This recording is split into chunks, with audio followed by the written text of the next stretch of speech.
আজকে প্রসঙ্গক্রমে বলি, আপনারা দেখবেন কিছু হলেই আমার খুব এটা ফানি লাগে, কিছু হলেই সরকারের পক্ষ থেকে জিয়াউর রহমান দায়ী, সমস্ত কিছুর জন্য জিয়াউর রহমান দায়ী।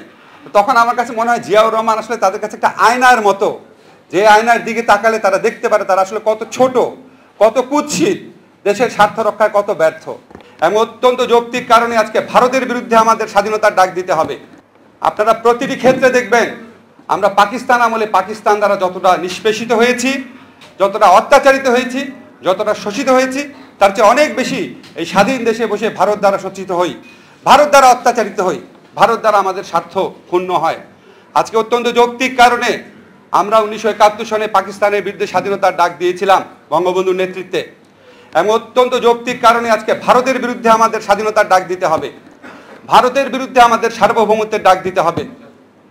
এটা শুধুমাত্র নদীর দখলদারিত্ব না, সমস্ত কিছুর ক্ষেত্রে ভারত যেভাবে আমাদের উপর একটা সাম্রাজ্যবাদী একটা আগ্রাসনের থাবা বিস্তার করে আছে তাদের এই তাবেদার সরকারের মাধ্যমে, সেটার বিরুদ্ধে আমাদের সবাইকে সোচ্চার হতে হবে।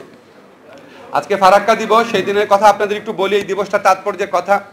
আমি এই বিষয়টার উপর পিএইচডি করেছিলাম। আপনাদের শুধু একটা তথ্য দেই, 1977 সনে ভারত বাংলাদেশের সাথে 5 বছর মেয়াদী একটা চুক্তি করতে বাধ্য হয়েছিল। যেই চুক্তিতে বলা ছিল শুষ্ক মৌসুমে, সবচেয়ে শুষ্ক মৌসুমে, তখন সবচেয়ে শুষ্ক মৌসুমে ফারাক্কা পয়েন্টে আমাদের পানি থাকে 70 থেকে 80,000 কিউসেক, ওই সময় থাকতো। সেখান থেকে অন্তত 34,500 কিউসেক পানি বাংলাদেশকে দিতে হবে। অল্প পানি থাকলেও, যত পানিই থাকুক, ওখানে যদি 40,000 কিউসেকও থাকে, 34,500 বাংলাদেশকে দিতে হবে। এই ধরনের একটা অসাধারণ চুক্তি জিয়াউর রহমান আমলে হয়েছিল। এটাকে আমরা গ্যারান্টি ক্লজ বলতাম। এটা চুক্তি আছে এখনো, আমি কোনো কিছু বানিয়ে বলছি না, সাংবাদিক ভাইরা খুলে দেখবেন। যেই পরিমাণ পানি থাকুক 34,500 কিউসেক দিতে হবে।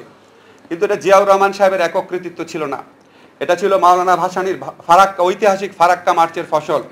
আপনারা জানেন বাংলাদেশের মানুষকে সংগঠিত করে উনি বাংলাদেশ ভারত সীমান্ত পর্যন্ত নিয়ে গিয়েছিলেন, লক্ষ লক্ষ মানুষকে। ওই সময় একটা আনপ্রেসিডেন্টেড ঘটনা ছিল, আন্তর্জাতিক প্রচার মাধ্যমে ব্যাপকভাবে এটার একটা কাভারেজ দেওয়া হয়েছিল। ভারতীয় মিডিয়া এবং রাজনীতিবিদ মহলে এই ঘটনা ব্যাপক প্রতিক্রিয়া সৃষ্টি করেছিল। 77 সনে আমরা চুক্তিটা পেয়েছিলাম। 1 নম্বর হচ্ছে ফারাক্কা মার্চের কারণে, 2 নম্বর হচ্ছে জিয়াউর রহমানের আমলে জিনিসটা সাধারণ পরিষদে তোলা হয়েছিল ভারতের বিরুদ্ধে কমপ্লেইন হিসাবে, এবং ওখানে স্পেশাল পলিটিক্যাল কমিটিতে একটা কনসেনসাস স্টেটমেন্ট করতে ভারত বাধ্য হয়েছিল। যেই স্টেটমেন্টের কারণে 77 সনে চুক্তি হয়েছিল, 5 বছর মেয়াদী চুক্তি ছিল। আজকে প্রসঙ্গক্রমে বলি, আপনারা দেখবেন কিছু হলেই আমার খুব এটা ফানি লাগে, কিছু হলেই সরকারের পক্ষ থেকে জিয়াউর রহমান দায়ী, সমস্ত কিছুর জন্য জিয়াউর রহমান দায়ী।